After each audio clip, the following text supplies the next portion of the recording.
Good evening from the Channel studio here in London with your 5-minute update from around the world.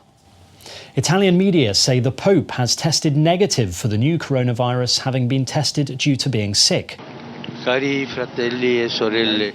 The 83-year-old is reported to have a fever and a sore throat before he was swab tested for the virus. The pontiff has been seen coughing and blowing his nose in recent appearances. He has cancelled a Lent retreat for the first time in his papacy because he is suffering from a cold.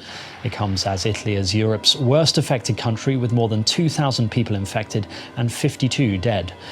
Meanwhile, in China, travellers from countries with severe coronavirus outbreaks who arrive in the south of the country will have to undergo a 14-day quarantine.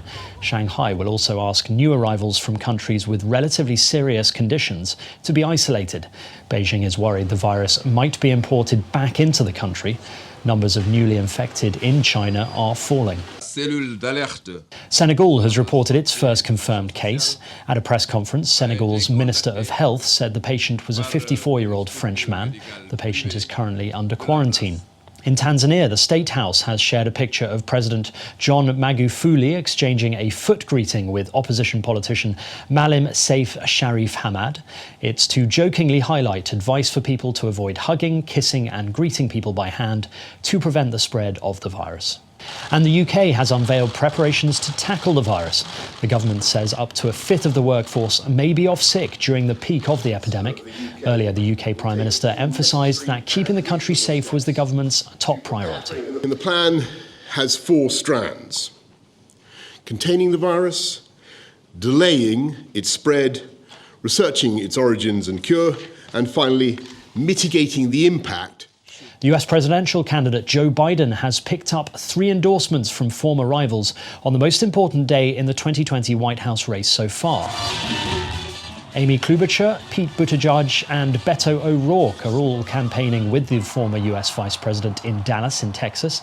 Voters in 14 states are picking their preferred Democratic candidate for November's election, and moderate Democrats are increasingly rallying around the former vice president to strengthen his challenge against the frontrunner Bernie Sanders.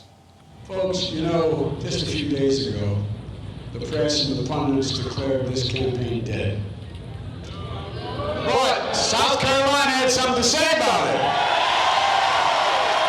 Tomorrow, Texas and Minnesota and the rest of Super Tuesday states, we're going to have a lot to say about it.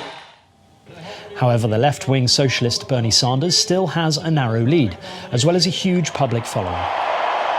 Joe, in his campaign, has received campaign contributions from more than 60 billionaires.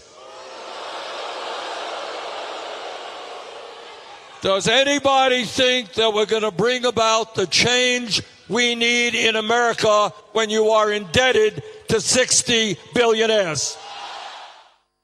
Prime Minister Benjamin Netanyahu has claimed victory in Israel's general election, with partial results putting him ahead of the main rival Benny Gantz.